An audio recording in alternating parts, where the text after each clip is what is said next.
Lunch. You are looking live. Live at lunch. Live at lunch with Ott and Hanny on 104.5 ESPN, Baton Rouge. What the hell's going on out here? Now, here's Jimmy Ott and Charles Hannegriff. For some reason or another, you sound a little taller on radio. Is it live? Is it live? Is it live? Is it live? On the DraftKings Sportsbook at the Queen Casino, downtown Baton Rouge. Welcome to the Wednesday edition of Live at Lunch, 104.5 ESPN Baton Rouge. Charles Hannegriff, Jimmy Ott, Max Gotro. Jordan Kinchin's back in the studio. No YouTube today because we are on the gaming floor. Wes Reynolds will move today into his from his usual spot at 12:15 to 11:15. We're going to get some golf picks as the PGA Championship starts at Quail Hollow tomorrow. Randy McKay will be with us. Scott Rabelais will be with us. We'll have our consensus golf picks. So a lot to do today, but we start wishing our colleague, our friend, T-Bob Hebert announced this morning that he'll be leaving the radio station for Barstool in Chicago and is going to wrap up the run with Jake on Friday morning. And certainly want to wish him well and congratulations on a great run. Nobody quite like T-Bob. So as we get into T-Bob, we got 11:05 first pitch from Camden Yards, so a doubleheader today. So we got Brady Ober plus 105 here at the Queen first. But anyway, T-Bob, yes, absolutely, T-Bob. So I sent him congratulatory message and talked with him a little bit yesterday, and he's excited, and he should be. It's no matter what you think of Barstool, if it's your cup of tea or not, it's kind of either or, but it's strong and it's a hell of an opportunity. It's a great company to work for, and going to a place like Chicago, there could be worse places. A Louisiana pipeline with Mincy, Megan, and now T-Bob, and so and he works hard, man. He's got the best of both worlds. He's got talent. He's a character. How do you not be Bobby Hebert's son and not have some charisma?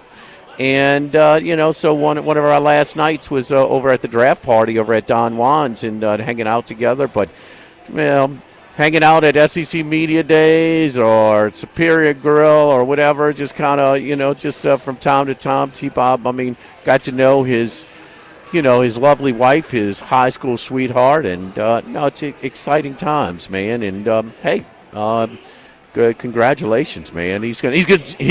And I got a feeling he'll be just fine. He got way more natural charisma character than a lot of the guys I've seen on there. Well, all of that for sure, and I would tell you that this is he's going to fit like a round peg up there. I mean, it perfectly suits what he does. But what I would tell people about T-Bob that don't know him or haven't watched him that are going to get an opportunity to see him at Barstool for the first time, maybe a much wider audience, is that yes, he is a character. Yes, he's got talent, but don't let maybe some of the presentation or things like that when he's screaming or when he's playing in character, whatever, take away from the fact that the guy knows a hell of a lot of sports and a hell of a lot of football. And when I worked with him on the post game, once you got past the anger part of the post game and the emotional T-Bob part. Sizzle, he's got a little steak to his sizzle. Yes, there's plenty of steak to the sizzle, especially when you're talking about offensive line and schematics of football. He's really, really good at that. Not just playing center, but son of a quarterback. He understood everything, and when he came in and started working in media, all the other things. Man, he worked at that Pelican stuff. I mean, he was the biggest cheerleader we had for the Pelicans. He worked at, adapting to college baseball, which I don't think he had, much interest in when he was playing football, maybe a little bit, but, he immersed himself in that and really prepped and worked his ass off. For all the things that he got. He likes to self-deprecate and say, well, my dad my dad's name got me into business. Well, maybe it did, but your work ethic kept him there. The work ethic kept him there, and the talent kept him there, and it's kept him moving forward. And I'm gonna miss the guy. I'll be honest with you. Oh no, T-Bob's great to hang out with. Both on the air and off the air. There's no question about that. I'd go see he and Matt on some of those. What was that little? It was a Wednesday night kind of. Whiskey they and used wine. to do. Well, it was not whiskey. That's Scone and T-Bob and yeah. Scone, So the Wednesday thing, it was. So anyway, but here's the thing, Charlie. Growing up in a bit of a, in a sports household or a sports figures kid, sometimes you want to paint your own identity too. Yeah. And it's being Coach Ott's son or Bobby's son, and things like that. And certainly T-Bob has. He didn't just he didn't cut his own cloth, and that's what makes him wonderful. But some of those innate things, some of that pedigree, and some of that sports knowledge that you pick up from the household is, your audience wants some of that, and so it's good to see him kind of go back to his roots a little bit, but still being able to carve out his own identity. And there's I've talked to Bobby about T-Bob. It is funny, man. Yeah. So they are. It's great, man. It's a great deal. You pull for your colleagues, man, and it's just pretty strong on the station. We got some people that have moved on to bigger, better things, and are still a part of bigger things. He's got his Sirius XM that he's at the draft, he's at this, he's at Army, Navy, these type of things. So he's got a national platform. So it's cool, man. It's cool. And just to back up on Bobby, I've told this story before, but when T-Bob was playing, my seat in the press box was between Alan Risher, who was doing the post game with me at the time, and Bobby, who was there, for WWL, of course, but also because his son was playing. I got an education. Okay, you sit between two quarterbacks for basically 4 years, and you learn a lot about the flow of the game. You learn a lot about tendencies. They would point things out to me that I wouldn't have picked up earlier. So I got an education through that. I also got the crap beat out of me because Bobby would, at times, want to tell Alan something and would almost, in his enthusiasm, almost climb over me. Rish, side adjustment. I was like, Bobby, I'll back up, man. I'll move over. Well, I don't know where you were when I was sitting next to him because you weren't on the other side. You weren't in between me because I got bruised up pretty good and I got a shirt full of tobacco, and but I got an pronunciation guide as well. I learned how to pronounce pancakes. It's pancakes. Pancakes. Pancakes. Oh, wow. Yeah. So I got more pancakes than anybody, man. Just not being a dad, man. So no, those are. It's a great family, man. It's cool, and T-Bob he's a character, man. So that damn that damn spoof. I don't know what do you want to call it? The song of purple. The song of purple and come gold, on, man. That guy got so excited. We go in there and fumble through our lines, and he'd be so. That is great. Oh, that's great. Hanny, It was fun. It was unique. He birthed that, and he made it his own, and everybody, took to it. It got to the point where I've never acted or anything like that in my life, but he would send me a text message or an email, and I go and tell him, I got lines this week. Yes. And it got to be stressful for him because the work that you have to put in for those things lasted 5 minutes, 6 minutes, something like that. To put a 6-minute piece together like that had that many elements took. I don't know. I think he was putting 10, 15 hours a week into that thing, 20 hours. I don't know what it was, but it was a lot. And it was a lot of fun. Picked the right year to do it. Yes, for yes, sure. Yes. Got a little lucky there, but it was great.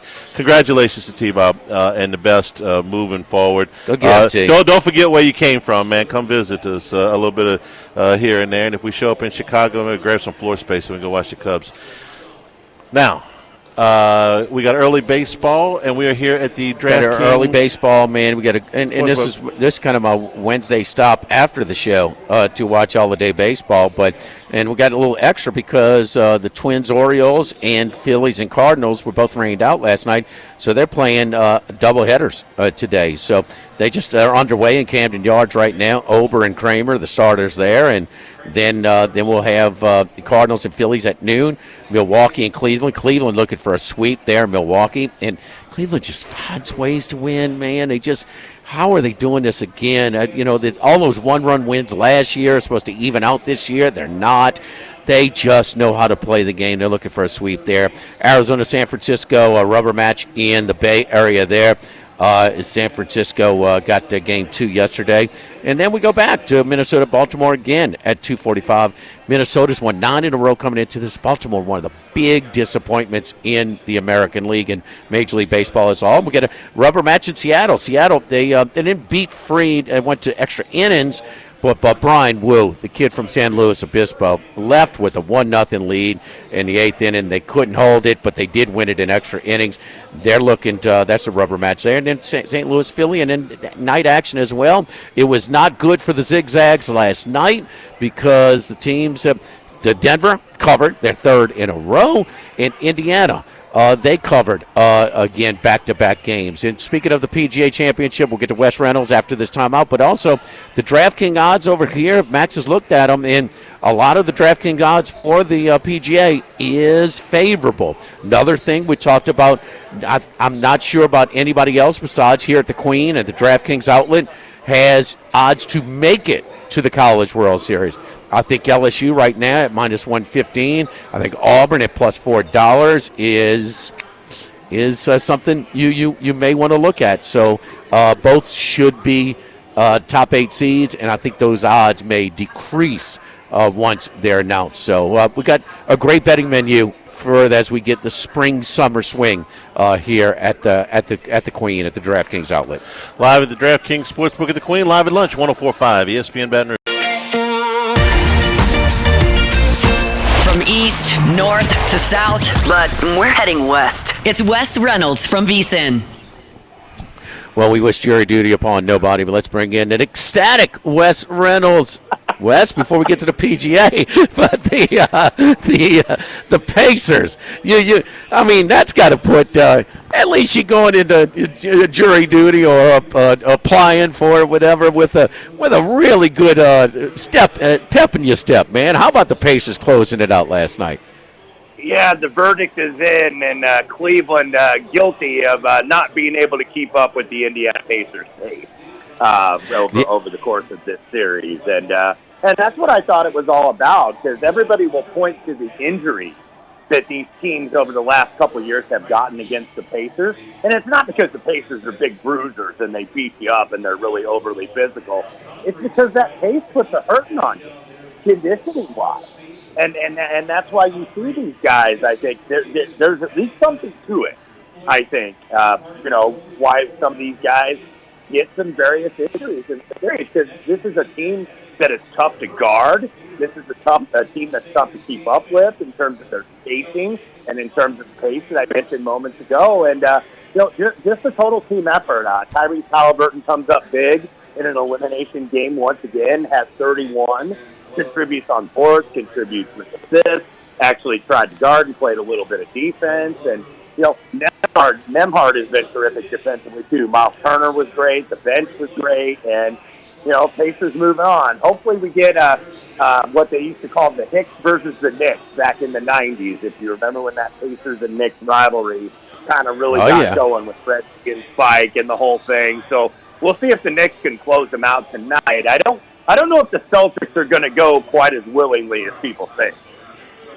Pacers, so they close out, but OK City survives, and boy, they were on the ropes, down 9 to start the fourth quarter of play.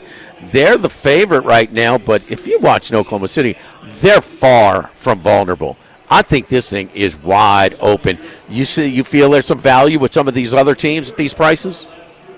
Absolutely. I think Oklahoma City justifiable favorite. Look, they won 68 games, and you don't win 68 games because of a fluke, even though you have guys that sit out in games in the regular season. That's still 68 wins. But I think it's wide open, too. somebody was saying, I think it might have been Greg Anthony, saying the Pacers very well could, get to the NBA Finals. I'm like, hell, they can win the NBA Finals. I think anybody can win at this standpoint. I don't think there's an overwhelming favorite right now, especially now with Tatum being out for really a long period of time, not just the rest of the playoffs. But, Boston was kind of the favorite in the East, but I think anybody can win. I think the Pacers can win it. I think the Knicks can win it. I think the Thunder can win it. Denver might be able to win in 7. You don't want to rule out Jokic ever, but I think anybody can win right now. So I like the fact that it's wide open, and you got some new teams in here. You got Minnesota. You got Oklahoma City. You got Indiana. I think that makes it cool. I don't think it makes it bad, despite what the big-time, big-market mainstream media would say. How has Indiana improved from last year? Well, I think just the fact that they've gotten more chemistry and the fact that they've played together now for a couple years. This is the second year with Tyrese and with Siakam. I think Tyrese is now healthy. Like, he was so bad early in the year, and they weren't winning, and they were well under 500 because he wasn't healthy.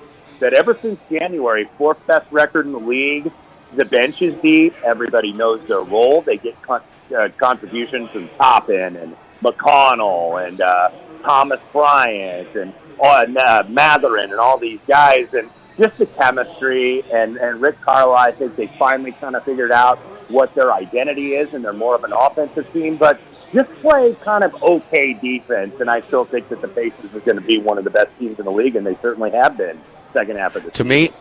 To me, Wes, it's just playoff seasoning. I mean, every game they play in the playoffs, it's a big deal. And you kind of gotta earn your dues before you can win it all. I think in this postseason. But one sequence in last night's game, I've got one word to describe it. So, an assist on a 3, a steal, a coast to coast and one. One word. Overrated.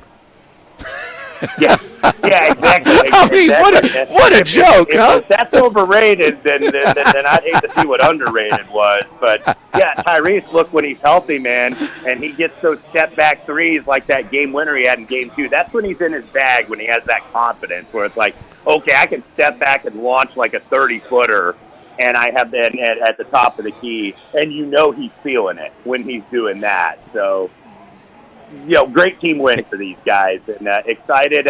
We're actually on Memorial Day weekend in Indianapolis. We always like to have the Pacers and the Racers, so we're going to have the Indy 500 on May 25th, and then the Eastern Conference Final Game 3 that night. So, fun time in Indianapolis. All right, let's get to the PGA, Wes, in your adjusted spot today. And over here at the Queen, our local outlet, the DraftKings outlet, Scotty Scheffler has moved to the favorite. These two, he and Rory, both co-choice at like 5-1. Scheffler's plus 425. Then we get to Bryson, who has gotten shorter because of maybe the soggy conditions, and he's so long, and he has performed. Coming over from Liv in these majors. He's at 9-1. So who are we looking at in the PGA this week?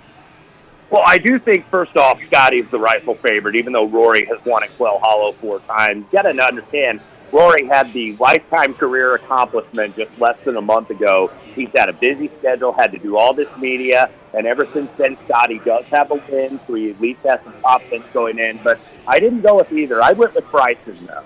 I did play him. He was the first one that I clicked. I think he's out for a little redemption after that disappointing Sunday shared with Rory at the Masters. And you mentioned, the fact that it's going to be potentially softer. Now, the greens are going to be firm, by the way, because they have that sub-air system. So those things are still going to be super fast, especially on the weekend. But with the carry distance here, 7,600-plus yards, he's going to be able to get it out there with anybody.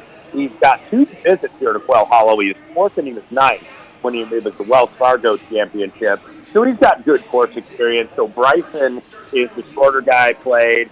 I played Xander at a number at 22-1. I think he's finally starting to show a little form. Remember, he got off to a slow start because he missed 2 months with that rib injury. But defending PGA champion. By the way, he was runner-up on this course each of the last 2 years. Last year, Rory, and then the year before to Wyndham Clark here at Quail Hollow for the former Wells Fargo Championship. So got some good experience here. I think Xander's going to show well. And a guy that I'm buying a little bit on the dip here. He has not really played that great over his last couple of events. Couple finishes in like the 50th or 60th place range. But I'm going to go with Ludwig, the big Swede. Ludwig Gobert at 28-1 on a little bit of a dip. Remember, everybody was betting him at the Masters like, okay, this is the guy. This is the time. And he was going to be third, one out of the playoff, and then he went triple bogey to finish seventh. But really good on lengthy courses, great ball striker. So I would be surprised if he didn't play well. And then one that's a little bit of a wild card because he's never done it in a major. In fact, he's never finished in the top 10 in 23 career major championships. But Joaquin Niemann at around 33-1, I think he might be 30 now. He's won 4 times over the last 5 months worldwide. He's long off the tee. He was one of the top guys in driving distance when I was doing some stat modeling for this. Remember, he won at Riviera a couple years ago. So on these kind of long and little bit somewhat strategic golf courses, he's very good. So I think Joaquin Niemann finally at least gets in the mix for a major. And then 3 more here. I went with Cantlay again, 45-1. I had him last week. He ends up 4th. That's what he kind of does. He gets out of contention and he plays really well on Sunday and rises up the leaderboard. He led the field for greens in regulation, was 3rd in approach last week. Ball striking has been there, but not the putting, even though he did gain 3.5 strokes with the putter in Sunday's final round. So at least a little bit of confidence coming in. Victor Hovland, 50-1, 3rd on debut here at Quail Hollow in 2021. There's been an up-and-down season for him. Like, he's looked really awful, and then he also won 6 weeks ago at the Valspar. He's really good at the PGA, though. Like, PGA setups are really good for this guy. 2nd at Oak Hill in 2023, 3rd last year at Valhalla. Last 8 rounds at the PGA, 68, 3 66s, another 68, a 67, 70, and 68. So I think he'll come alive this week. And then the longer shot, he is a name, but he is a longer shot. Patrick Reed, 90-1. Good career here at Quail Hollow. Remember, he was runner-up to Justin Thomas at the PGA in 2017. 6th in 2021, 8th in 2018. 3rd last month at the Masters, got him into the top 50. And one of the things that we have seen now that the PGA has moved from August, remember it's called Glory's last shot for the last chance to win a major in a season.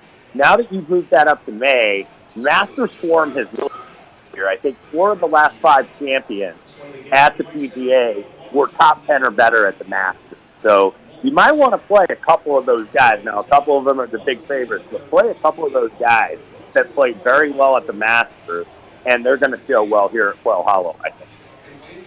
All right, DeChambeau, Aubert, my favorite Chilean golfer, Joaquin Niemann, Cantlay, Hovland, Patrick Reed. Patrick Reed's usually the popular pick where he went to school, right there at Augusta State when it comes to majors, but we're going right down the road in Quail Hollow here. Wes, good luck on the jury. Are you hoping to get on it? You're hoping to avoid jury duty? I mean, I don't know. Not really, because it's going to go into like next Friday. So it's not one of them insurance cases. Let's just put it that way. Okay, man. Good luck. Keep us updated. Good luck to you this weekend. You bet, fellas. Thanks for having me. All right, we'll come back and recap the we haven't had the consensus picks, but one of our contributors has had a winner. For now, this is 19. This will be tournament number 20 of the 19 tournaments. 8 of the tournaments, at least one of our contributors has had the winner, like Jeff had last week with Sepp Straka. So, gonna get a number. My favorite Austrian golfer, Charlie. I'm glad that you got a favorite golfer for every country. You know? Yes. Ludwig is my favorite Swedish golfer. Anybody wins you money becomes your favorite, right? Yes, Charlie. Okay. That's how that works. I got no problem with that. All right. Don't forget our friends at Legacy Title, Chad Reynolds, Legacy Title for all of your real estate closings. 296-0060, full-service title company servicing all of South Louisiana. Fast, friendly, professional services, which you get when you dial 296-0060. Good to see Chad over at Ruffino's for lunch on Friday with a good crew.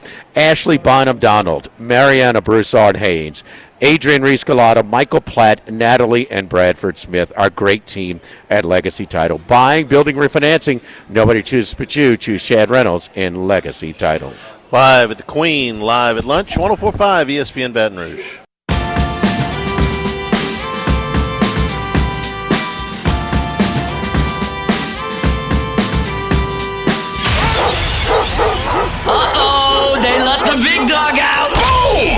out of nowhere.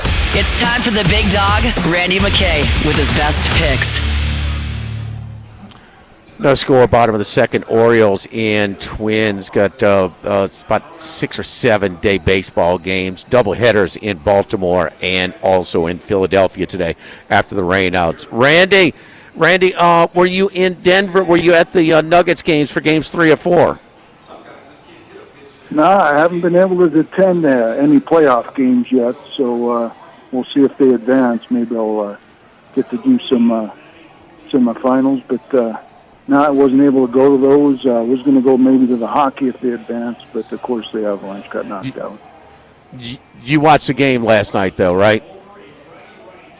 Yeah, I watched most of the ending of it. I seen the Nuggets blew a pretty big lead, and just kind of went from there, and kind of frustrating. Looks like they tired out maybe a little bit, and looks like the younger team's going to prevail in the series. Well, they don't go as deep, and that could be it. That's an easy, connect the dots. That the fourth quarter in last 2 games they blew 8 and 9 point leads. But then I also thought it was they just let one get away. They were in control of that game last night. They were like in game, like 4.5, 5 point favorites, as much as that. And it was their approach to start the fourth quarter. They went 1 for the first 9 and were all perimeter jump shots. It's like, man, you got this guy Jokic, and listen, I'm not trying to say, SGA. Maybe he deserves, this, the MVP this year. Maybe it's his turn. Maybe if Joker had not won several before, that it would be his. But there's no comparison who impacts the game in the postseason between Joker and SGA. Not even close. And they had their hands full, and that was just a wasted. We know Joker's good, but damn it, he was a handful last night, and he had them on the ropes. I thought they blew it. Yeah, and they get away from him, that, like you said before, too, and that's, cost them, not getting him the ball in every possession, and either for his shot or for his assist. He's such a good passer. So, yeah, unfortunate for them, just, I had a good opportunity there. I think they'll tie it up, though. I think they'll make it 3-3. Maybe I'll go to see if I can get a ticket to go to that game, but we'll go from there. I really did think when he hit the 3 to make it 103 tight that the Nuggets were going to win, and the reason was they had not made just prior to that, they had gone over 7 minutes without a field goal. And you just think that that team is not going to go forever. He hits that shot, which is a twisting, guarded, as difficult as you can get. I said, as bad as they've shot the ball for almost 8 minutes now, and they're still tied, they're going to win because something's going to fall in the last 2 minutes. And they kept feeding the ball to Michael Porter, who couldn't hit anything. Escape their really rough run, that rough stretch, That should put you down a dozen points if you go that long in a playoff game. See what, and I when he hit that, which was kind of a prayer, it reminded me of that shot. Remember that Lakers game when they were kind of just running clock, and he just threw that 35-footer up, kind of a what is it, a lean back, it's a twisting fall away. No, this was just whatever. A heave, a half pirouette, freaking two-hander. Just overhead, like the McDonald's commercial. Nothing but net. Yeah, swish. But they, I thought it was what they did have. They allowed Oklahoma City to get their spark, and then they were in a little bit more of a rhythm. Because they had a lot of turnovers and. Oklahoma City was on that run at that point, and they continued it for a win last night. So, anyway, what about the hockey, man? Who you on right? Tonight we got 2 games. Florida at Toronto. That series is tied up 2 apiece, and then Vegas trying to hold on, trying to survive here. They're down 3-1 at home in Game 5. Yeah, I think Toronto kind of let Florida off the hook here, so I could see Florida winning the next 2 games pretty easily. As far as the Knights go, a lot of people are calling them dead, but I still think they got a little life here, going to make it at least to Game 6 in Edmonton. I think they'll put a lot of pressure tonight on Skinner. And once you do that, I know he had a good game last game, but once you do that, I think hopefully he'll have a good game in net as well. I think the Knights will prevail tonight and make it at least a game 6, and then we'll go from there. What about tomorrow night? Carolina at Washington and Dallas looking to clinch it at Winnipeg. Yeah, I just see this Carolina team just being too dominant. They get too many shots on goal unless Thompson really stands on his head. And he's had a pretty good series, but this Washington team just not generating any offense on the other end to go after Anderson and their decor there. So, I see Carolina probably ending the series there, whereas the Jets, very good home team. I can definitely see them getting to game 6 in Dallas and then going from there. Of course, Hellebuck had his troubles, but he's been good at home. So I definitely see the Jets prevailing in this game 5. There you go. All right, with the NFL, occupying, staying in the news cycle with their schedule release. The sequencing is something that you look at. What exactly are you looking at? Share. I know you've told me in podcasts and things like that, Randy, but share with our audience what some of the things that you're looking at as they review we know where the teams are playing, we just don't know what order and why you value certain sequencing. Yeah, there's definitely, you can look at the look-ahead lines. They're very important. They'll come out here once the schedule comes out. And you see certain spots where a team, where you're going to get value now, where you probably won't get value later, where this team's got, let's say they got 2 games at home and then got to go on the road, or, got, 3 games in a row on the road is another good one. Or just tough, bad spots where they got to come back, play a Thursday night game is another bad one. That's one I look at as well. Got to play a Sunday night game. That's another tough situation, or a Monday night game, and then come back in a short week sometimes, or come back from England. Of course, you got the Vikings. We've already seen this. They're playing in Ireland one weekend, and then the next weekend they're playing in London. So they might have a little advantage, I think they're playing the Browns in England the next week, so that might be a little advantage since they don't usually do very well against the Steelers, but we'll wait and see there. But that could be one as well. So just kind of look for certain scenarios where you get a better line now with the look-ahead line than you will like in week 8 or 9. Well, I tell you what it does. You think they got a little bit more of an advantage in playing in Pittsburgh and Cleveland? They're getting credit for road games in these games. Yeah, and they don't do well, especially if they had to play in December or November in Pittsburgh or Cleveland. That would be a very bad spot for a dome team. And that's other spots I look for too. Dome teams playing out in the cold, or like a team like Miami being home in November and December, that gives them advantage as well. So that's another situation you look for in look-ahead lines as well. Yeah, how would you look at something like this? This is one of the openings that we know about. This is the Giants. They open at Washington. The second week they're at Dallas. They come home to their home opener against the Chiefs, and then they have the Chargers at home the following week. This is the toughest opening stretch that we know of so far before the official release. Which game? Do you wait for them to get home, but they got to play the Chiefs, or is it that second game? I mean, they're breaking in a new quarterback. It's a franchise in its rebuild, and that's a really, really tough opening stretch. Yeah, definitely tough there, but these division teams know each other pretty well, so maybe they could give a good competitive game where they at least cover the spread in one of those first 2. And as far as winning any one of those 4s, are going to be pretty big underdogs. Of course, the Chargers would be the easy answer, but you don't know what kind of team they're getting with the Chiefs. The Chiefs could struggle early.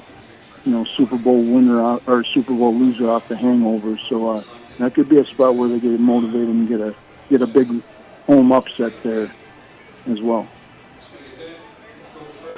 All right, big dog Randy McKay. What else you looking at? What's your schedule these days, man? Huh? Where are you popping around? Are you going to try and go to? You going to Game 6 at tomorrow night in Denver?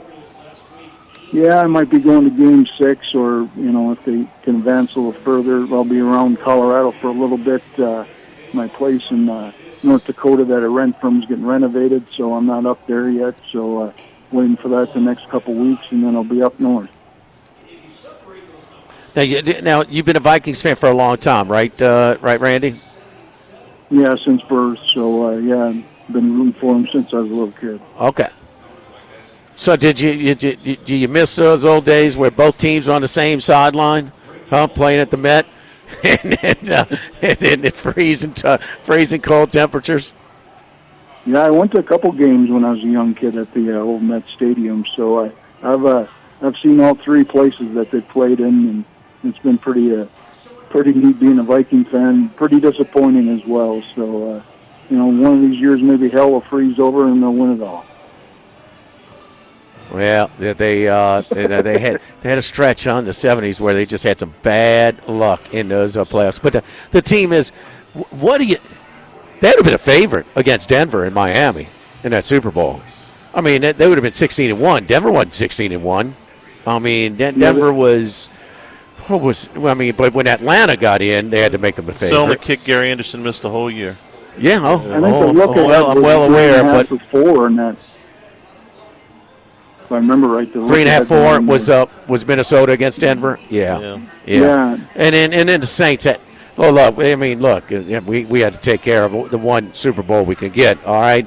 I mean, I know Tyler Shug, is odds-on favorite to win the whole thing, run the table this year. But I mean, with hell froze over then, Charlie. That's what Jim Henderson said. Hell is frozen over. The Saints won the coaches in Denver. What's the chirping before we let you go about after Peyton got him to a playoff, but he's talking about winning. Kind of little positive type of feel after year 2 of Peyton in Denver. Oh yeah, they got a lot of good positive vibes. You see a lot of the people wearing Denver stuff still. Like Green Bay fans, they wear them even though they're not playing, and a lot of positive vibes, especially with the defense there, and of course what Bo Nix showed in his first year. But that defense could be another dominating effort again this year coming up. There you go. All right, big dog. We appreciate it, man. We will talk to you next week. Good luck to you, and have fun at the game tomorrow night. Yeah, and also looking at your guys' college baseball there a little bit as well, and your Tigers looking like maybe the number 1 seed I'm hearing. Yeah, we're the DraftKings outlet. We like them -115 to advance to Omaha. I'm going to think it's a little short to win it all. I do think this is a season that there's the elite teams, the name brand teams. They have some. There's nobody without faults. Everybody's got a little bit of. It's a clump mess. But then you got non-traditional teams like Auburn, who is going to be a top 8 seed, and their odds are much longer to make it to the College World Series and to win it all. And it's already on the move.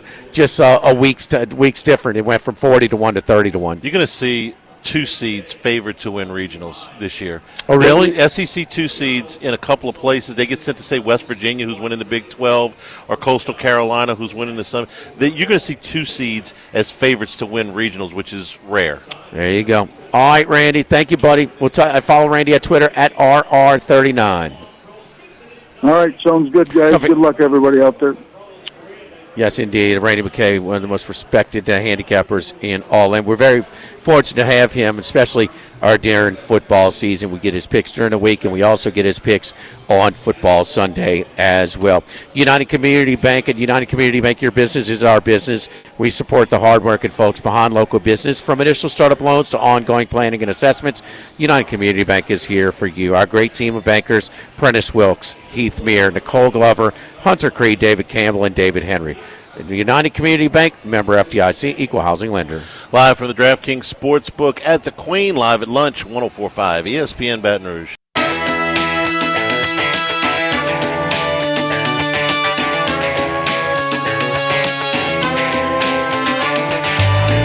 Live at lunch with Ott and Hanny from the Queen Casino on 104.5 ESPN Baton Rouge.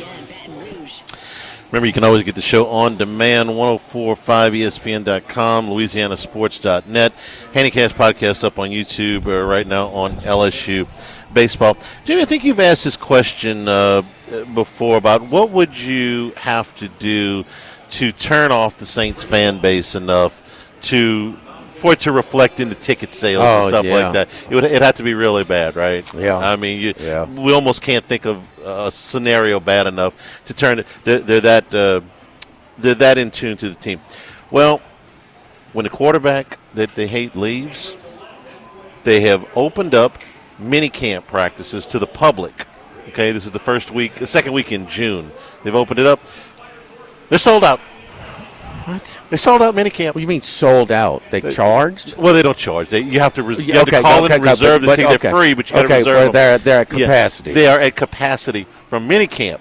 We ain't even talking about practice, Allen Iverson. We're talking about minicamp. This is like the team that's favored to have the fewest wins in the NFL this year. They are officially now the longest shot on the board to win the Super Bowl. I know that. I had looked at the same thing. Yeah, pretty much. Yeah. I mean, right now, if you're a Vegas odds maker, Tyler Shugg is the overwhelming favorite to be the starting quarterback. You're going to have a team with no wins from a starting quarterback on the roster. It's the first time it's happened in 25 years. Look, of course, you're going to be the longest shot on the board. It's a good thing. Okay, it is. It's as far as him, giving up or him just retiring and just making it easier.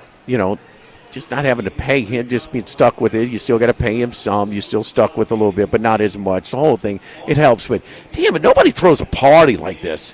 I mean, no fan base erupts. I mean, it's so unusual, man. And they routinely do when they open up camp practices, sell those. I say sell them out. They're full, okay? So it's not like they've never done this for price. But I got a chuckle out of it. They sold out minicamp. The first real quarterback following Breeze is going to have a tough deal. Get that, okay? But damn, and then he's so weird. Hey, didn't he meet with Kellen Moore? Stuff like that. You don't show up. I mean, you just that's fine. Boom, he pops up on a church altar, in Nevada or something. Like what is so weird? I mean, you don't play wide receiver. What the hell is you're in a position of leadership? You have and you're the most highly paid player on the team.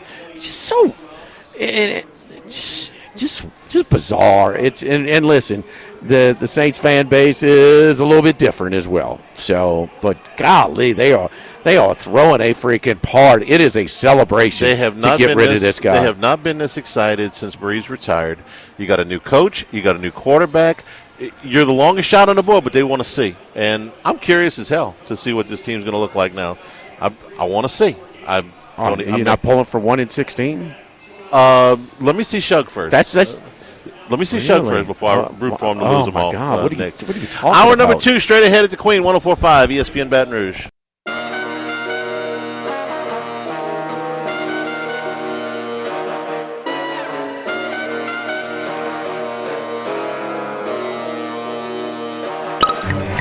Enjoying the finer things in life is his forte. Let's bring in Scott Rabelais from The Advocate. Rabelais joining us from Quail Hollow, where he's got a hose in his hand, just golf course wins. Rab, how you doing? It is wet there. It is wet, wet, wet. They said there's no place that's dry right now. Yes, they're gonna. And it was long. The course to begin is not going to win. The course is not going to win when it's wet, Charlie. They're going to play lift, clean, in place tomorrow. I can guarantee you that. So somebody's going to shoot a 60 or something like that. It's all gone to hell. Max, what say you on lift, clean, and cheat? I mean lift, clean, and replace. Yeah, I hope not, but they probably will. Well, I don't know. They try not to in majors. They desperately try not to. We're not getting any more rain right now, so if they can at least dry out the fairways, I mean, if anything, toward the end of the weekend, this could actually make it a little bit more difficult because once they're playing it down, it will play longer, but the greens are very firm with the air, the sub-air system. So it's going to be you're now going to be hitting longer clubs into firm greens. So I do actually think it's going to play quite difficult on the weekend. Now, in all right, seriousness, in all seriousness, if the players' balls like get embedded in the fairways and they're just like half stuck down there, that really isn't very fair. So, if they play with clean place in the first round, I certainly can understand. But they got suburbs under the greens, not under the fairways, obviously. Right. You're not interested in fair. You're interested in embarrassing these golfers, Scott. We Wait till we know get who to the you're U.S. Open, for. Charlie. The U.S. Open, if the U.S. dry at Oakmont, it's going to be. There will be blood as the movie title goes. Yeah, they're going to release Wolverines on the golf course. You spent a little time now, since the rest of your the things you were covering. You had a little time with LSU baseball here as we approach the postseason. Spent a little time around the club and writing a little bit about them. What do you think with one regular season series to go? Things that are concerning, things that are encouraging. Well, I think when you see a team up close like LSU or any team, you see all their imperfections that are not really readily apparent to when you're thinking of of a team like say Clemson or UCLA, which has a good RPI ranking, or somebody like that. They're just right up there in front of you. But they obviously the third starter, the Sunday starter, is still unresolved, and I think you'll agree with me, Charlie. To make a deep run to and in Omaha, you need that third starter, right? As someone you can depend on. I think you would agree. I think you need somebody to emerge. I don't know that they've ever – there's way more years that they didn't have a third guy that was entrenched all the way than they did. What you need is a Nate Ackenhausen to give you 6 innings, or a Griffin Herring to give you 5 innings, or a Brandon Bowe to give you – yeah, Trey Hodges. What are you talking about, in a regional or in Omaha? Because Omaha, Omaha you can do it. The park helps a lot. Well, it's a whole lot different the way Alex Box plays in June. But they had to win 6 games in 7 days, so they had to have guys pitch that. Well, they're going to be big favorites to advance. Depending on who they play in Baton Rouge. But yeah, Scott, you need to have the biggest liability LSU has in the postseason before Omaha is this scenario in a super regional. That if they lose in a regional, God bless. I mean, if somebody comes in there and beats, Anderson and Ianson, God bless. They deserve it. But in a super regional, the nightmare scenario is this: that Anderson and Ianson go 6 or 7 innings each, and they are relieved by Cowan and Evans on each of those days for over 50 pitches, and LSU loses one of those games, and they got to go to a Sunday with none of their top 4 guys available. That's the nightmare scenario, because then I don't know who pitches. So, from that standpoint, I agree. They could get screwed by the circumstances, and not of their own making. But as a team, they're in pretty good shape with the pitching. The second in the SEC in ERA, I believe, and they're first in strikeouts. So, I mean, they've got a lot of good things. Yeah. Defense has been solid for the most part. The hitting can be a little hot and cold. I mean, we saw guys over the weekend. Again, the boxes, and look on Saturday, the wind was blowing in pretty good. The only place you could hit was the right field, and they hit several home runs. It seemed so. It seemed you could only hit the right field, but they hit that for pretty good power. So the power has been there throughout the lineup. They're still hitting over 300. Curiel and Jones did not have a good weekend. They had a combined 5 hits in 3 games, so they didn't have a good weekend. But it's the SEC, man. It's just I think for LSU and a lot of these teams, if half the teams in Omaha are not SEC teams, I'm going to be shocked because they're just grinding each other down. I mean, they're not going to see anybody as good as Arkansas unless they play Arkansas, probably. In the College World Series. But the point I'm ultimately getting to. I don't think there's a great, as you guys have probably said, I don't think it looks like there's a great team in college baseball this year. There's a handful of very good teams, like Arkansas, LSU. I guess you could throw. I want to throw. I don't know. Kofi Riley says Scout told him Texas is not going to win the national championship. Texas comes with a built-in reason why. You lose your ace halfway through the season. Yeah. That's a tough thing to do. Yeah. But you're going to have we mentioned this right before the break. You're going to have SEC teams as 2 seeds that may be favored to win certain regionals if they get sent certain places. I mean, if Tennessee got sent to West Virginia, which could happen, they would be favored. If you got somebody like, if Alabama were to lose their series this weekend and not host, and they got sent to Coastal Carolina, they would be favored there. So we'll see how the bracket falls out, but you could see some of those SEC 2 seeds. You think Alabama's in danger, huh? With the 8 RPI and 3 games over 500 in the league? If they were to get swept and go 15-15, yeah, I do. I do. They got to go win one, and there's a lot of teams that are in that situation. Just beat the number 1 RPI team 2 out of 3. Yeah, I think it'll be close. I think they've done it enough. At 15-15. Florida's a good example of what you're saying, Charlie. They just took 2 out of 3, obviously, at Texas. D1 baseball has LSU as the two seed, paired with the NC State regional as 15. NC State is the 15, and Florida is there too. It's certainly very feasible, very plausible to see Florida winning that regional and coming to Baton Rouge for a super regional. So that speaks directly to what you're saying. But I think LSU is not better than, but I think they're as good as anyone. And like I always say, you just get to Omaha and then it's a crapshoot. And I think they're in very good shape as long as they don't lose to Arkansas and then get swept by South Carolina and go one and done in the SEC tournament. They're a national seed, and that's all you want. So they win 1 game this weekend, certainly 2. I think they're in. Who's hotter than Florida, going 12-3 in the SEC since they started 1-11? Oh, 12-3 run in the SEC. Yeah, the winning 5 straight series. No, I don't think anybody has run off. But it's got everybody's. That's to me. It's just the top is vulnerable. I just think there's a lot of, the stronger teams and but like Tennessee's got problems, man. They're like the second choice to win the whole thing. No, I think that's more reputation than what they've done this year. Yeah, I mean they got a hammer. They got an ace, okay, but damn it, you're gonna have to win more than 1 game. I mean, I don't know. LSU also has 19-10 against quad 1 and 2 combined. Only Texas 20-9 is better, and like you said, they've got some key injuries. And Vandy's 20-15; they only have more wins. But Texas is the only school with a better quad 1 and 2 record than LSU, and I think that speaks very well for the Tigers, who should at least go and take 2 out of 3 at Columbia. Shame on them if they don't this weekend, and then go on with it. Isn't it interesting, guys? By the way, we're talking about South Carolina. There's not a lot of heat between these 2 schools. There's some heat through the women's basketball, but overall, there's not a lot of heat.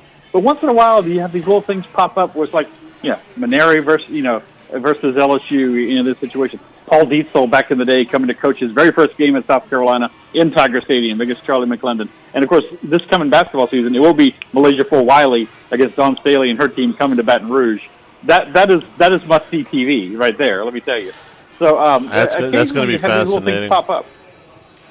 The last game that Steve Spurrier coached at South Carolina was against LSU. That rescheduled game. Yeah, the rescheduled game that had to move from South Carolina because of the flooding. Whoever thought Steve Spurrier would just up and quit like that? I mean, that's one of the by far the worst thing he did in his career to me. He's just quitting on that team in the middle of the season. It'd be a good soundbite to ask about the NIL era. Oh gosh, yeah. How do you think? He quit. He had enough before that. I mean, but we've had a little bit of it here to whatever it's debatable what level, but it's like the Alabama. We get on them. We get on Kentucky. Kentucky basketball. Hey, go around the box and just put your ears open, huh, Charlie? That crew's really content. They're number 1 in the country. So I mean, fans get spoiled. And I mean, he flat out he's not going to mix his words. Winning wasn't good enough. Winning big. Had to win big. You had to win pretty. Had to win big. So winning wasn't fun anymore. Start perfect and improve from there. That's one that's been used. One fan base is not worried about winning big, huh? I mean, just winning a beautiful, huh? The Saints. They throw a party because their quarterback quit. They sold out minicamp. I love it. They couldn't possibly be more excited. Scott, last week Missouri took 3 from Texas A&M. I'm asking you to look at A&M with a wide-angle lens here because maybe sometimes we get a little bit too close to it. Trev Alberts gets there. He's now lost a baseball coach that they would have preferred to keep, who on the way out didn't exactly mince words that he wasn't pleased with how things had gone down.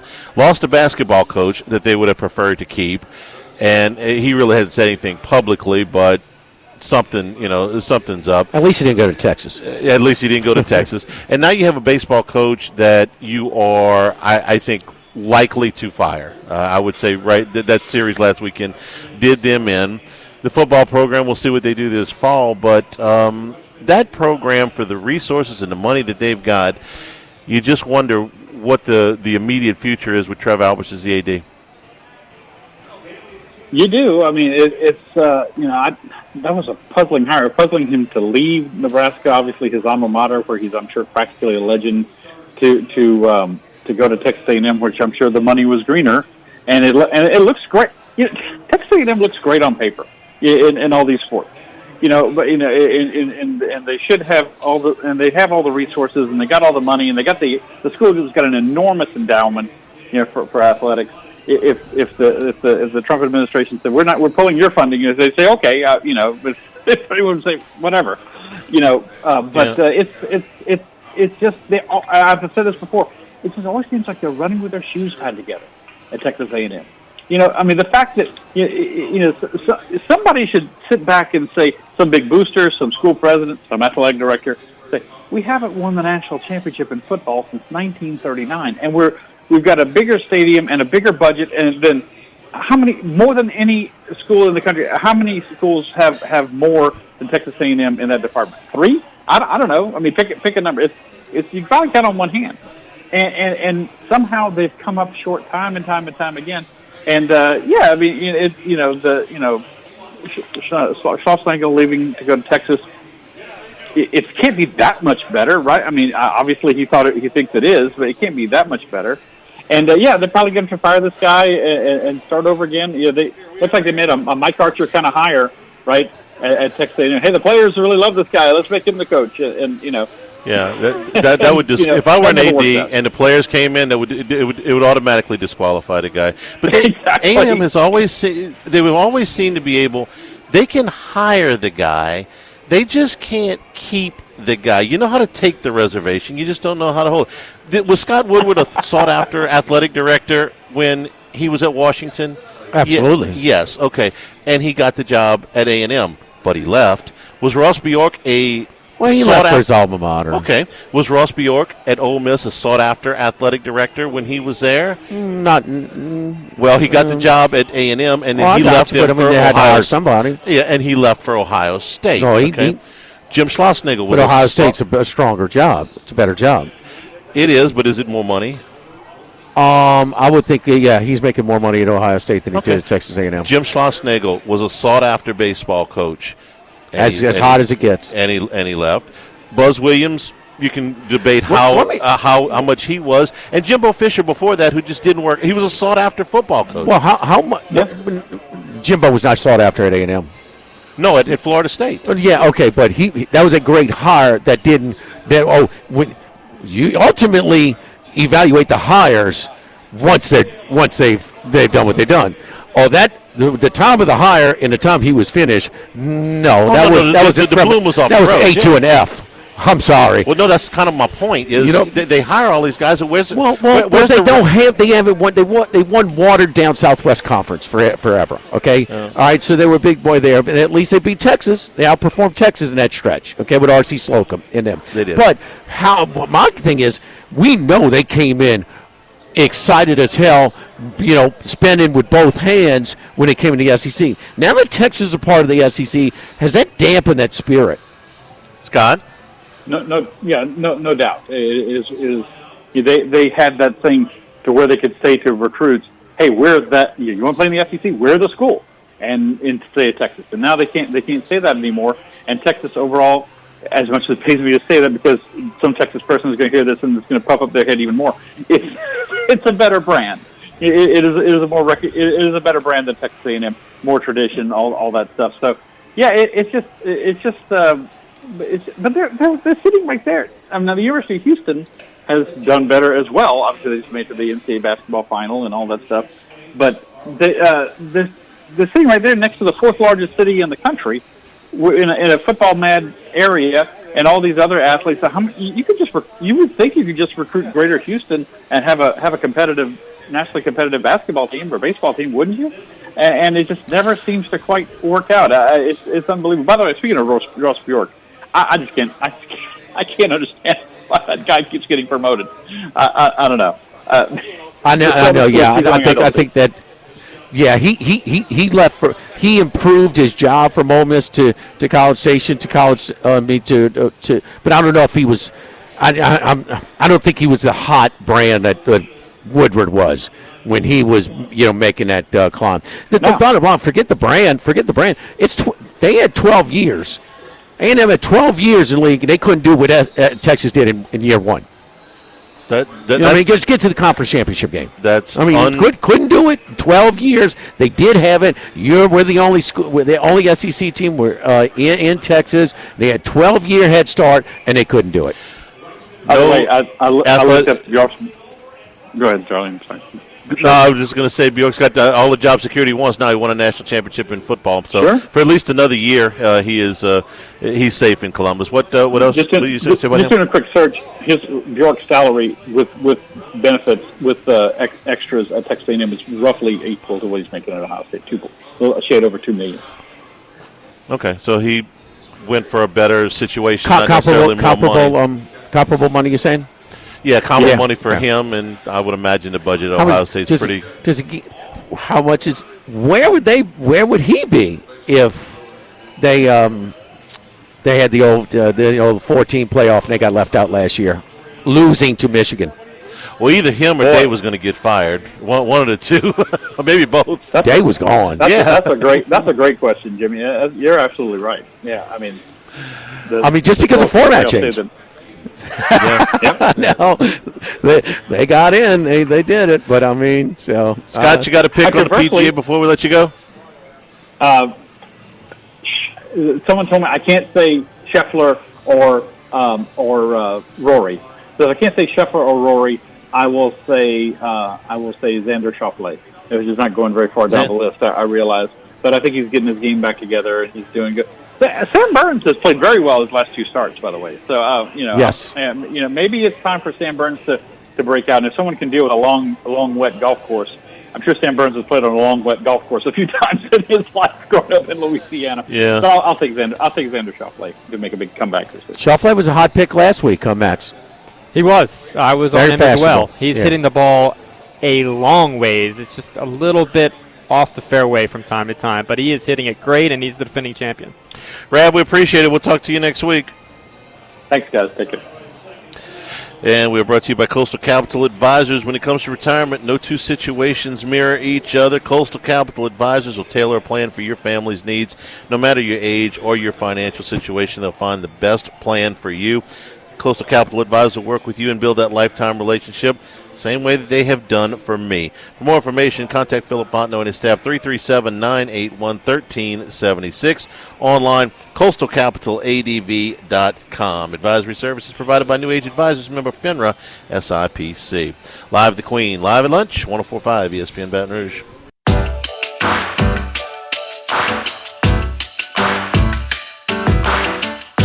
Live at lunch with Otten Hanny from the Queen Casino on 104.5 ESPN Baton Rouge. Back here at the Queen live at lunch. NFL schedule comes out tonight. The leaks coming through today. We hadn't heard very much about the Saints. When you get into that before, but this is the spot where we usually have Wes.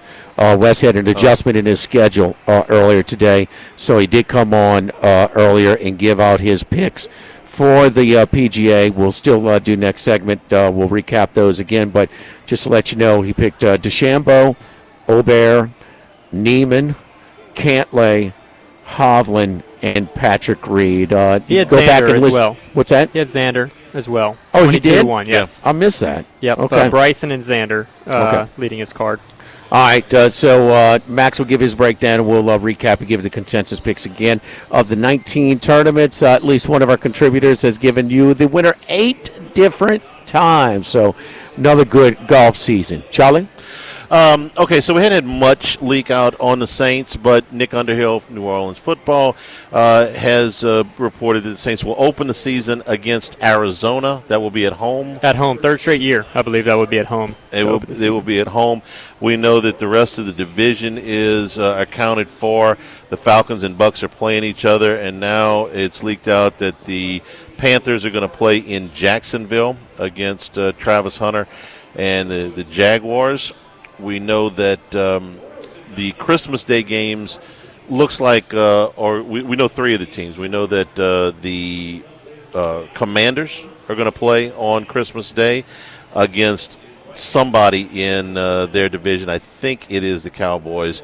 The Vikings are also going to be on Christmas Day. They're going to host the Lions. And then the last game is the Chiefs against, we don't know who yet. I hadn't seen that. Christmas Broncos. I thought it was Broncos. Okay. So you got, in Arrowhead. So that you got Commanders, Cowboys, Vikings, Lions, and Chiefs, Broncos on Christmas Day. At least before the season on paper, that's pretty good. Yeah. What do you think about them going back with the games up against the college football playoff again? They're putting some good ones there. Yeah. I mean, the Bears are figure to be improved, huh? I mean, sure. They're usually overrated. They're always overbet. But anyway, they got to be improved.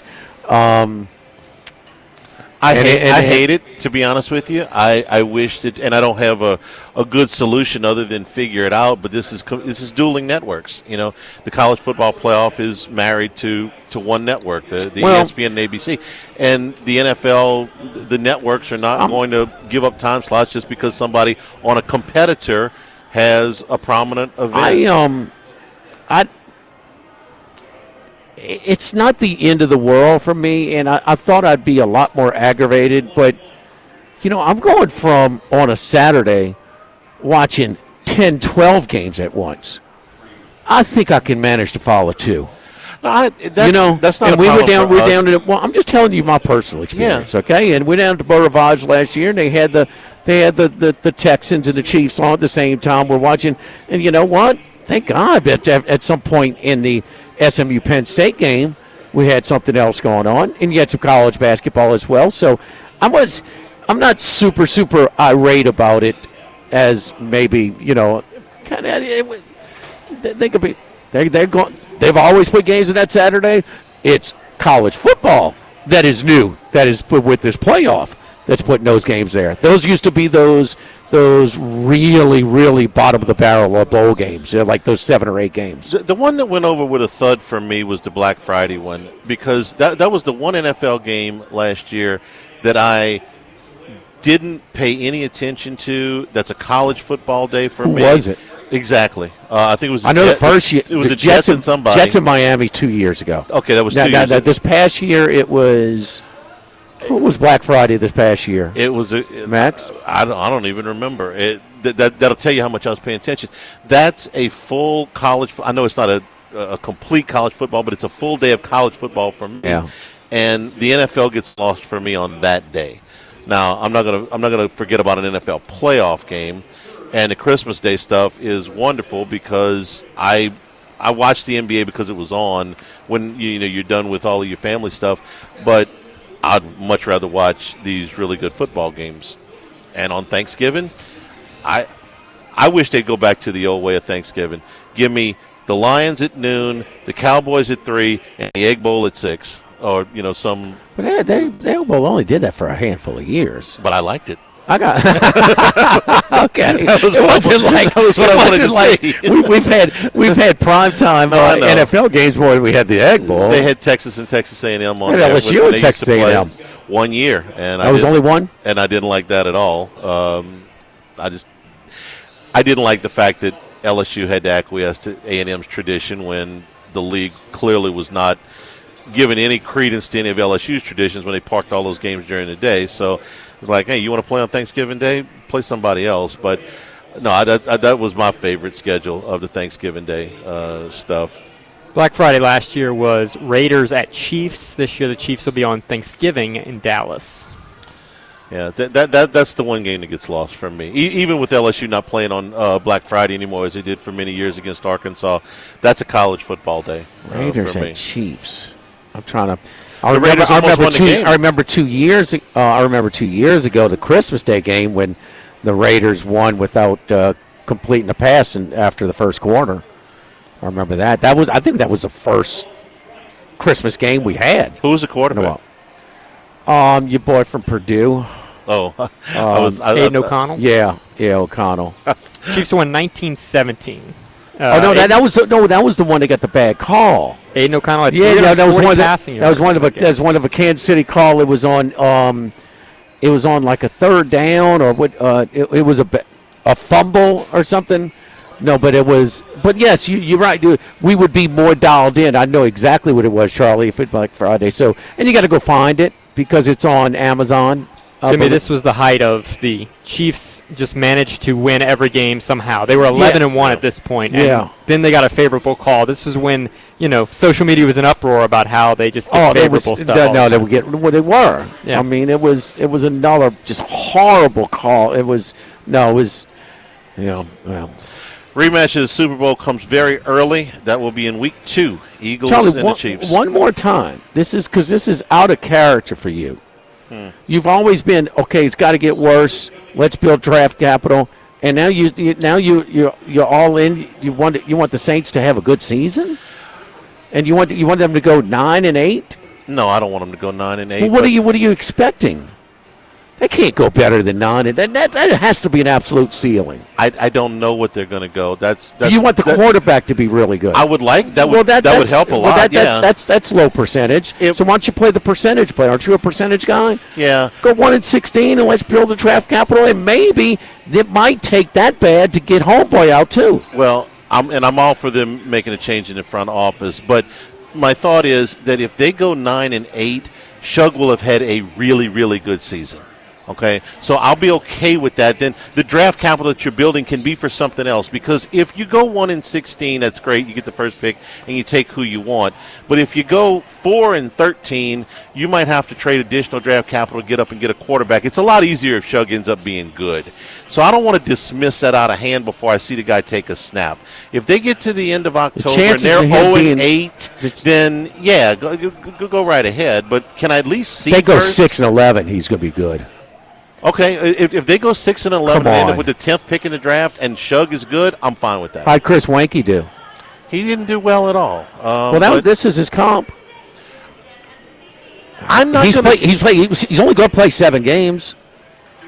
Can I at least watch the guy play a snap? Absolutely, you're going to. Yeah. So, but this is different from what you usually like to pull for. I don't want to root against him before he even gets out there. Okay. This past year, you were. Oh, so you just? Oh, okay. No, I knew Derek. Carr, I knew Derek Carr wasn't going to take him anywhere, and I was pretty sure. I said, "Hey, let's take a look at Spencer Rattler." I've seen enough to where I don't think he's an upper echelon quarterback. This guy. Want to make a side bet? I'll bet you Derek Carr throws for more career yards than this guy. Man, we're killing Carr. We're killing him. We're killing him. Let's make the bet. Is it against the odds that Shug is going to be an elite quarterback? Yes, but it was against the odds that Brock Purdy was going to be. No. You calling Carr elite? No, I'm saying that is it against the odds that Shug is going to be? No, Derek Carr was not an elite quarterback. It's against the odds that Shug will be Carr. That's what I'm saying. Jimmy, you've decided this guy's going to suck before he. No. I'm asking you. Tell me right now. He's going to throw for more yards than Derek Carr. That means he'll be better, right? I don't know. I really don't know. I didn't think Brock Purdy would be a starting NFL quarterback, but there he is. There are people that emerge that you don't see coming.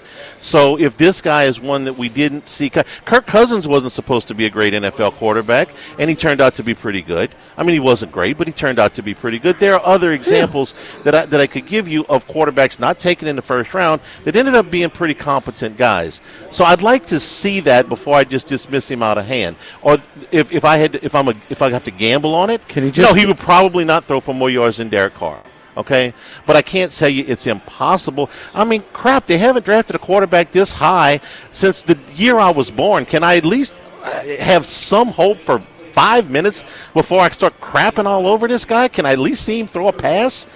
That's all I'm saying. You know, I don't want to dismiss him before I even see. All right. Oh, the odds against him. Yes. Well, yes, the last time I tempered your enthusiasm was when you tell me that Spencer Rattler was a super athletic and he was going to be a dual threat quarterback in the league. And I thought mean, he how's was more that going? athletic than you were giving him. How is that for. going? No, he can't play. Okay. No, he's done. Yeah, come on, it's a little premature. Come on, I mean, have a little hope. Come on, man. Let's be a little optimistic. Dude, let's be somewhat realistic. I am being somewhat realistic. The most games this guy has played out of how many years he's been in, and he's been in college a long time, is 7. Is that a fact? Is that data? We're expecting him to go at a higher level and be more durable and be better as well. He would have been taken within the next 10 picks by at least 2 other teams that that information has come out. The Saints are not the only team. It's not like they took a flyer on a guy that wasn't going to go at that point in the draft anyway, okay? If they had taken a guy with a 7th rounder, if they had taken Quinn Ewers, okay, I would say, man, look, nobody else was going to take that guy. There were other teams that were going to take this guy, so there are some. You think Shug will be better than Ewers? Yes. Yeah. Okay. Yeah. But I'm not a big Quinn Ewers fan, okay? I'm not a fan. This guy, I'd at least like to see. I don't want to dismiss him out of hand. That's all I'm saying. I'm not saying he's going to be great. I'm not saying he's going to throw for more yards than Derek Carr. If I had to bet it and put money on it, no. But this is the hand I've been dealt, so I'd like to at least see the cards play out before I, dismiss it out of hand. I miss rooting for the Saints. I've spent 4 years rooting for them to lose. I would like to have something good happen. I want 1-16. I think it's got to get worse before it gets better. And I may be with you by the end of September. I may look at the guy and go, you know what, Jimmy, you were right. But I want to see first. And please don't bring up the Saints' current situation with the 49ers at the time they brought in Purdy. That's a little bit different. That's a lot different. Let's be fair. I agree, but you didn't think Jalen Hurts was going to be a good quarterback, and he ended up being a good quarterback. We didn't think Purdy was going to be a quarterback. I'm just saying there have been quarterbacks. Kirk Cousins is another one. There have been quarterbacks emerged that didn't come in with a first-round grade. So maybe they get lucky. Aren't they due some good luck? I've rooted for man, you got to put yourself in position to have a little good luck. Well, they drafted a guy that they think is good. Maybe the Pelicans can win the lottery. They've done that twice. I've been rooting for the Saints to lose for 4 years. That's not true. We were going to the Super Bowl last year after the second week. You the one bet that. I didn't bet that. We were going to the Super Bowl. I was encouraged. Matt said Derek Carr is MVP. Yes, that's shameful. Right. You guys bet that. But let me just keep in mind, the guy we're throwing a parade with and getting rid of, this guy that we're hoping to be good is probably, your words, probably not going to be as good as him. Yeah. Can we at least see? That's all I'm saying. I'm just trying to. And I'm not throwing a parade. I'm not going to minicamp. Okay, I'm not going to watch minicamp. Okay, I'll watch when the season starts. But I'm not going to minicamp. 1-16. You know what? That'll be fun too. That'll make the Manning squeeze out of the draft a little bit more. Oh, look. If they go 1-16 and get the number 1 pick, I hope Arch comes out just to torture you. You will deserve that. You'll have to root for him. And you wait on that one too, buddy. You'll have to root for that. You wait on that. I'll have to root for Arch Manning. You'll have to root. You're gonna stop rooting for the Saints if Arch Manning's a quarterback. I'm not rooting for Arch Manning anywhere. I don't care if he plays from a high school team. Well, you were pretty sure he wasn't coming to LSU. He's not going to play for a Louisiana team, Charlie. He's not going to. Okay. Well, hey, wait. The LSU officials are calling me right now. Hold on. Hey, I know your feelings. I was with you. We got a real shot to get this guy. I was with you on that. We got a real shot to get this guy. Okay, you've demolished every quarterback that's ever taken a snap. Can we take a break? No, Arch is going to be good. I think he's going to be pretty good. So you don't want him to play for the Saints if he's going to be pretty good? No. Okay. No. We're brought to you by the Thibodeau Store. Who had a better career, Archie Manning or Jalen Hurts? Cajun Cookware, quickly shipped right to your door. Power mowers right now, key cutting, paint matching, propane services, screen and glass repair. Lots of things at the Thibodeau store. You can get good discounts and delivery on a lot of items at doitbest.com/Thibodeau store. The Cajun Cooking Specialty Cookware shipped right to your door. If you're getting the garden in shape, wheelbarrows, fertilizer, potting and topsoils, grass and weed control, all available to you. You got everything ready in the yard, patio furniture, grills, all of them on special right now. Save lots of money at Thibodeau store.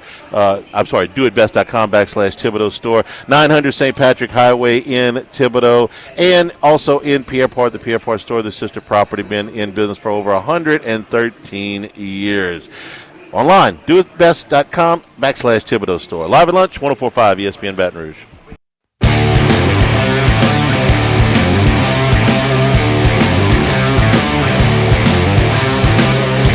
Live at lunch with Ott and Hanny from the Queen Casino on 104.5 ESPN Baton Rouge.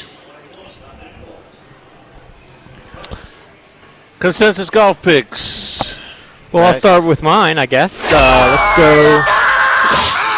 Our Wednesday consensus golf picks are brought to you by Dana Brown at the law offices of O.C. Brown.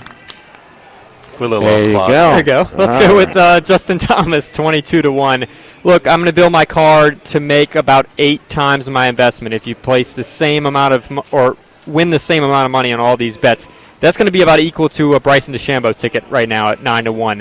I think Bryson's probably the most likely to win this week. Actually, I'd take him over Rory and Scotty. I think Rory's probably second choice, but I love Bryson, but I'd rather take a few golfers than just one at pretty much the same price. So Justin Thomas, 22-1. He's won at the last PGA Championship here at Quail Hollow in 2017. Now, that was in August. It was on Bermuda grass. This is on mostly overseeded rye, so it's going to play a little bit different, but he's got a decent track record here at this venue. He's won 2 PGA Championships. He's a 2-time major champion, but he plays well at this specific event as well, and he's coming in off a runner-up finish last week and a win at the RBC Heritage. He's playing good golf. He hits the ball long enough. He's a great iron player. He hits it high enough as well. So Justin Thomas, 22-1, leads off my card.